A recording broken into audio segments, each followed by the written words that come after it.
Hey Emma, have you heard that HIV is cured? What?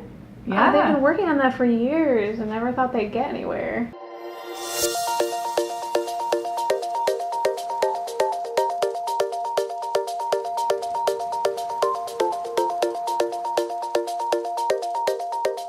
So Rachel, what is HIV? I mean, we hear about it a lot in the news, but until a few years ago, I didn't really even know what exactly it was and why it's so important. Right, so before I talk about HIV, I just want to give a quick recap on viruses. I know we've talked about them in previous videos, but just to remind you, a virus is just an infectious agent, and it's really basic. It just consists of some kind of genome to hold information to make more viruses, and this can be RNA or DNA, and that genome is protected by a coat of proteins called a capsid.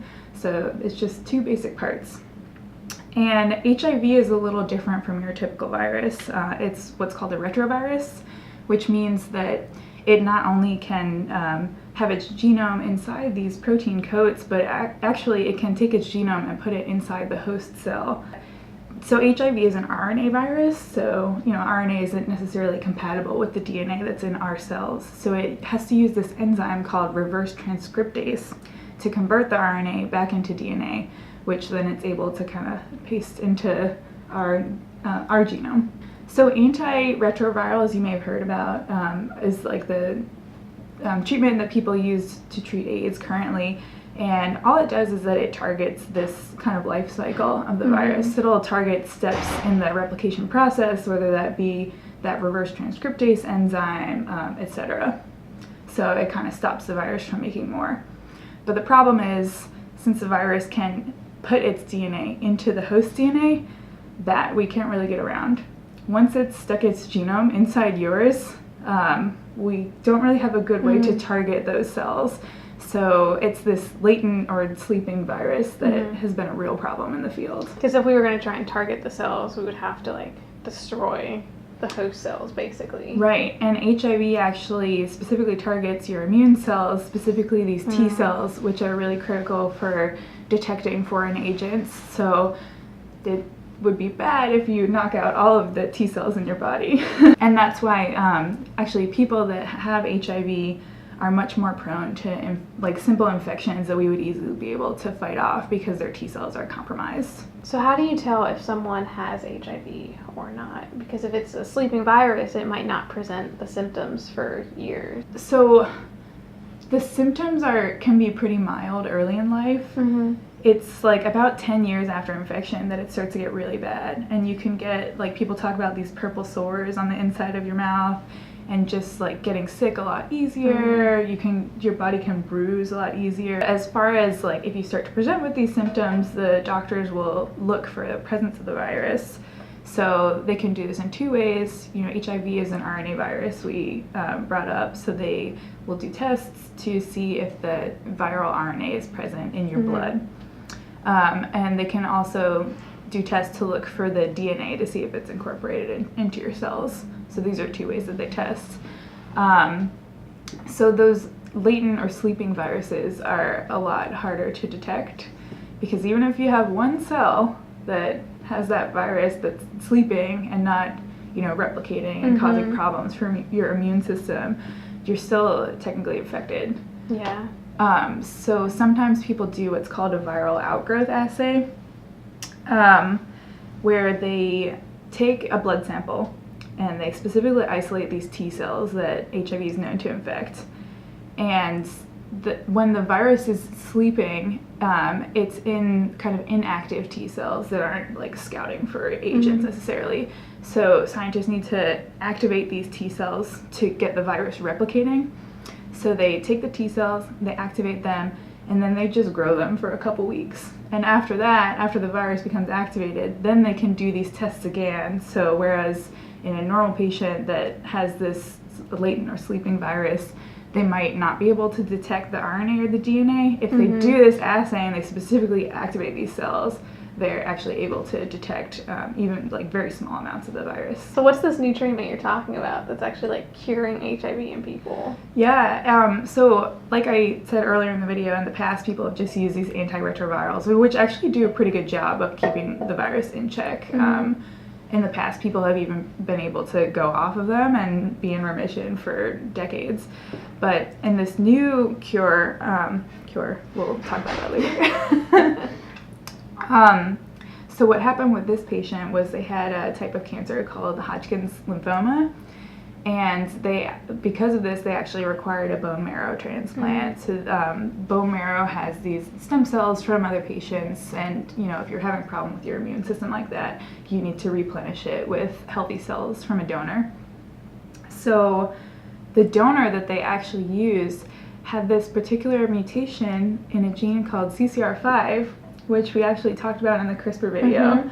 And this gene is so important because when it's translated into protein, it is found at the cell membrane of these T cells, and HIV actually uses CCR5 to get into the cell. Wow. So it's been known for a while that people with this particular mutation called Delta 32, it's just a deletion of 32 amino acids, they are more resistant to HIV than normal folk. So the bone marrow came from a patient with this homozygous deletion, meaning that both the copies of CCR5 had this deletion. So their immune system was replenished with these cells that don't have the functional CCR5, and because of that, they now show very low the virus is not detectable in this patient at all. They tested both the RNA, they looked for the DNA, and they did that viral outgrowth assay, which should be able to detect even very low levels, and they couldn't detect any virus. That's amazing. So just by wiping out all of his blood cells and then just replenishing them, you have this CCR5 that's new, even though wouldn't the immune cells still express the old CCR5? So blood cells are derived from bone marrow. So since the new blood, and you're always making more blood cells, so since the new blood cells are being made from this donor that doesn't have CCR5, it actually prevents the virus from spreading because there's no option. But that's amazing that just by changing the blood cells in your body that you can completely get rid of HIV. Yeah, it's crazy. And it's not the first time it's happened either. So this case happened in London. It's pretty recent that this has been reported, but there is another case. He's called the Berlin patient. In 2008, they did a similar treatment. I think it was a lot more harsh. They did some irradiation that they didn't have to do this time, and they still found it effectively got rid of the virus. So would you consider this actually a cure? Well, that's a big debate in the field. So the HIV field, from my reading, I don't do HIV research personally, it seems like they're pretty skeptical of calling things cured. And they've run into this in the past, back when antiretrovirals were first being used widely. I mentioned that some people have gone off the antiretrovirals and been in remission for a long time, but usually eventually the virus will resurface because the antiretrovirals are not able to target those latent cells. So there have been numerous cases where, it's cured, and then sometimes decades later, the patient shows signs of the virus again. It seems like this almost works like cancer, whereas if you're treating with chemotherapy and radiation, most of the times people can go into remission, but then sometimes 5-6 years later, you'll have a population of cells that's now become cancerous, and then it increases from there. Exactly. So I guess it depends what your definition of cure is. So in the HIV field, they call this a functional cure because functionally, for your life, this is a huge difference. Yeah, you're not having those negative effects on your immune system. You're able to live your life, but in the long term, who knows? So as I was looking into this new cure, there was a recent conference in Seattle, a big group of researchers that work on HIV, and it's been reported that people are also trying other strategies to target HIV. So they actually are using CRISPR-Cas9. Our favorite. Our favorite. We know that CRISPR-Cas9 is a tool that scientists are using that basically acts as a molecular pair of scissors. So we can go in and cut specific places in the DNA and make all sorts of edits, deletions, paste things in. They are using CRISPR-Cas9 to actually target the viral DNA that's incorporated into the host cells. So the idea is send in CRISPR-Cas, cut up the viral genes, and the virus won't be able to make more copies of itself if you take out that information. Have they tried this in like mice and seen success so far? I don't know about mice, but they actually have gone so far as to try this in monkeys. Wow. So they used, gene therapy vectors, which we have a video on those, to deliver the Cas9 to the problem areas, so like the spleen. So they found that the delivery of Cas9 worked really well because they were able to detect it when they looked at those tissues. And 2, they actually found that by cutting out these viral genes, it was effective at decreasing the viral load. So what I mean by that is that they checked for presence of the virus in the blood, checking for that RNA and that DNA, and they didn't find any.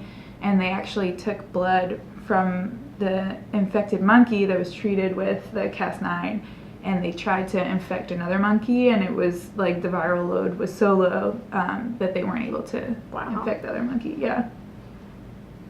So do you think there's any limitations of this new research that's being done, both with the CRISPR and also with these bone marrow transplants? Yeah, definitely. I mean, I'd say as far as CRISPR goes, it's way too early to start thinking about like putting this into people. There's a lot of worry about what's called off targets. So like we're pretty good at steering those scissors, but we want to make sure that they don't cut the wrong place for sure, because you could cause all sorts of mutations that you don't want. But yeah, I mean, I think it's interesting, especially because of the news of these like CRISPR babies now that don't have the CCR5 gene. Yeah, I don't think they haven't published anything on these babies in general, but it'd be interesting if they do some of these like a viral load tests for Lulu and Anna to see if like they're actually carrying the HIV that their parents had. Yeah, absolutely. And I don't know, it just kind of hits me that Professor Jianqiu in China, he goes and makes like a complete knockout in the whole individual. You don't have that gene anywhere, and here we are just getting rid of it in one cell type, and and it works. Yeah, so that's why I go to such extremes, man. Yeah, for the stem cells, I mean, one of the factors you have to consider is that this was from a donor, and I mean, bone marrow donors have to be like very similar to you in a lot of ways, so it might be hard to find someone that has that deletion and also is just like a perfect match for you as a bone donor, or bone marrow donor. So you know, maybe CRISPR-Cas9 could be used for that too, and if so, how are we gonna look for those off targets? Right.